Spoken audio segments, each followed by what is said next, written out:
What's going on, people? We are Tottenham TV, back here for another Tottenham update. Got a few bits to talk about what's happened with Spurs in the last 24 hours. If you are new around here, go and click that link in the description for our website, WeAreTottenhamTV.co.uk, where you get your latest Tottenham articles. But let's get straight into the update, talking about some transfer news. And it's that name, Santiago Gimenez, again from Feyenoord. Fabrizio Romano says that something around £39 million could be the right fee to make it happen. From what I'm told, Tottenham scouts have been following the player already last year. They saw that Gimenez is a very good striker, and the decisions will be made in the next few months. Interesting. I don't see it happening in January, but I think I'll have to wait and see in the summer. 39 million for a player who's 22 years of age, who's got the goal scoring record this season that he does, and the profile that he has. Could be a snip. It could be quite cheap, but we'll have to wait and see. Look, obviously, a lot depends on where Richarlison's at in a year's time, where Veliz is at. Is Son going to continue to be our number 9? A lot of question marks at the moment, but I think at the moment, Gimenez looks like a very good option that could definitely improve the team and add to our forward line at the moment. We have been stung a few times before from the Eredivisie, though. Vincent Janssen had a very good record scoring goals before he joined Spurs. Does that come into your thinking at all? No, because there have also been success stories from the Eredivisie. So, yes, there have been bad ones, but there have also been, some really good players to come out of that league. So it's all about whether the scouting is right and whether they can identify the good players. Yeah, I completely agree. And I also very much trust the scouting system at Spurs at the moment. They seem to be having a lot more hits than misses at the moment. When you're looking at it, I mean, Paratici, apart from Richarlison, has there been any major misses apart from that? I don't think there has been. Well, Hill, I guess you can say, at the moment hasn't really given his chance, though. Yeah, but it's still, in his third year, hasn't really done much. Apart from maybe him and Richarlison, I can't think of too many others who I'm really... Emerson, maybe, you could argue, not a major miss, but hasn't been amazing. Yeah, not too many. Let's talk about this Tanguy Ndombele story now. Sim, you're going to love this one. Photosport in Turkey are saying that Galatasaray manager Okan Buruk has lost patience with Tanguy Ndombele due to his attitude and lack of professionalism. Ndombele was overweight by 6 kilograms when he arrived in Istanbul, and the issue cannot be resolved to the desired level. And Galatasaray have already identified AZ Alkmaar's Danny De Witt as a replacement for Ndombele, as the player's loan is set to be terminated in January and the Frenchman to be sent back to Tottenham. Bring him home. So what? The guy likes a burger. Who cares? Oh, you don't like a burger? Love a burger. So what are you gonna? I'm not on 200 grand a week playing football. You're gonna chastise Ndombele for enjoying a nice burger. Look, if he hung up his boots and he took his place in the stands, then yeah, have as many burgers as you want, my friend. Not when you're getting paid 200 grand by my football club. He doesn't seem that far away from that, to be honest.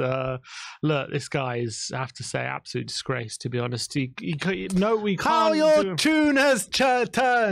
What can I say? He is. The guy can't. Nothing's changed though from the summer till now. I mean, nothing's changed. It's all the same thing. No one complained about him being that overweight.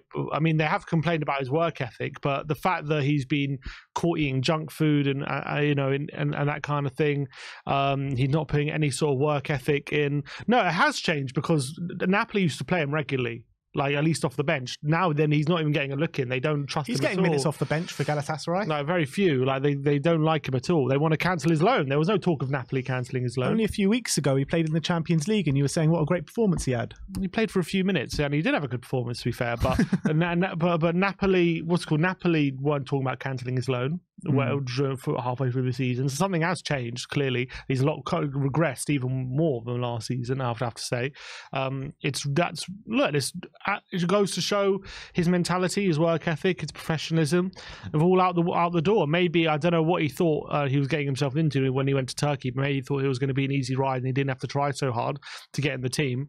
But at the moment, he's really letting himself down, and clearly, this guy is not going to have a career for much longer.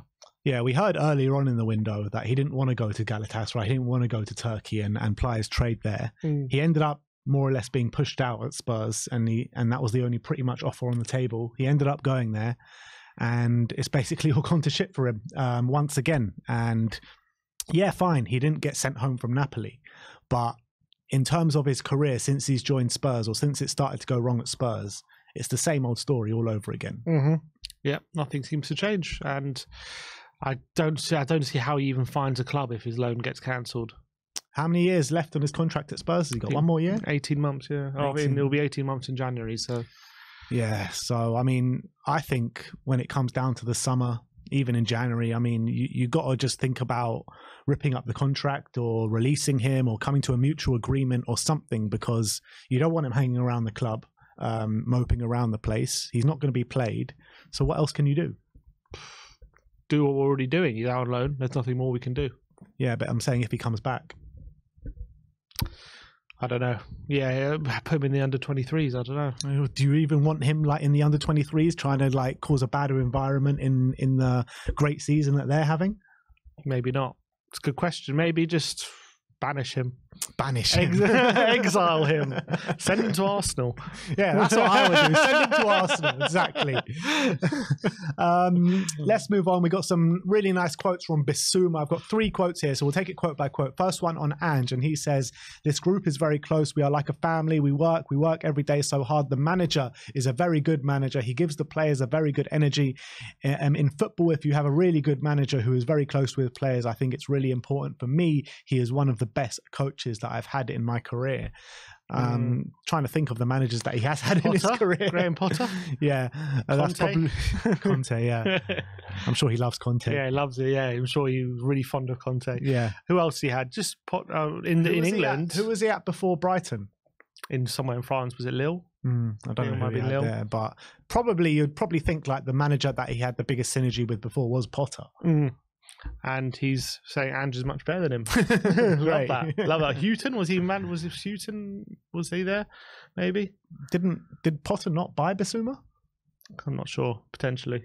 Anyway, he's got this quote on James Maddison as well, which is a really good quote, and he says, "Maddis is really good, a really good guy. He always comes over and checks on everyone. I think he can be a good captain in the future, but as a player, I love him. When I was at Brighton, there was only 2 players that was making me crazy to play against. The first one was Maddison, and the second was Grealish. And now I get to play with Maddison, and I'm so happy to have him in my team." That's a great quote, isn't it? And he must be in a massive pain in the arse to play against Maddison, so Bissouma must be very relieved that he doesn't have to do that anymore. And I think it goes to show his quality and in terms of how he's kind of come across in the dressing room when he says he could be a future captain, considering he's only been in the club for a few months. Clearly he's really highly thought of in the dressing room. Yeah, and the last one, he was asked if he is the best number 8 in the Premier League, and he says, "I think it is true because I believe in myself. We have to continue with how we have, because football is very tough. We have to continue to work, and then one day people will see." So he's saying one day people will see he's the best midfielder. I think we're already seeing.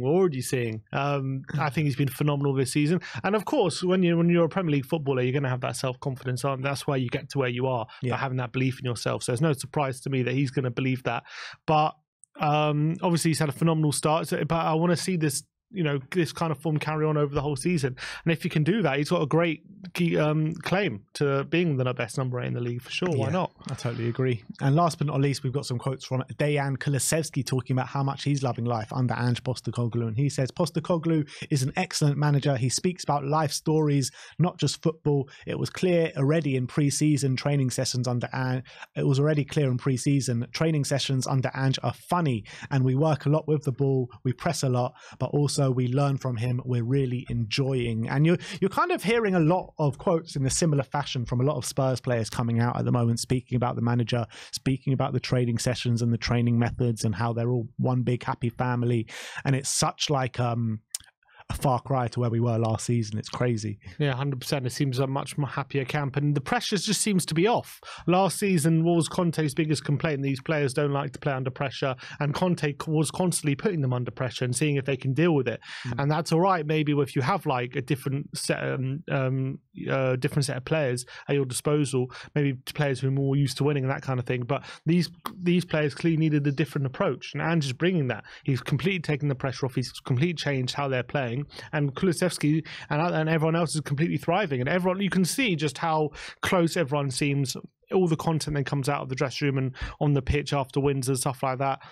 It's a completely different environment, and I think everyone is bought into how Ange wants to play, and it's so much more enjoyable for these players, it seems. Yeah, absolutely. And I just love seeing all these quotes just constantly. Every day there seems to be new quotes from new Spurs players just coming about how good life is at Tottenham at the moment. And Kulusevski himself, I think he's top of the league for distance covered, isn't he, on the right hand side? So it's not like he's working less hard and it's like, oh, it's fun because he doesn't have to work as hard. He's working harder than ever, but he says he still finds it fun, which goes to show how much of a difference an approach you can take. And it's great to see, like, with those stats, with the distance covered stats. I mean, last year he was talking about, in previous quotes, he was talking about the difference to his role under Conte and under Ange. And under Conte he had to do a lot more defending and, you know, run up and down that right hand flank all day long, which he was doing a lot of work, don't get me wrong. But this year it's like mostly running in the opposition's half, and it must be so much more. I know he's not getting the goal contributions maybe we all want to see, but it must be much more fun and much more rewarding for him to do a role like that as opposed to what he was doing last season. Definitely. He's almost like a second right wing back at times last season, so he's doesn't have to do as much defending, and that's the most crucial thing. All right, well, there you have it. That is your Tottenham update for today. Let me know in the comment section below your thoughts regarding all the news stories we brought to you today. Go visit our website, WeAreTottenhamTV.co.uk. Like, subscribe and comment, and as always, come you Spurs.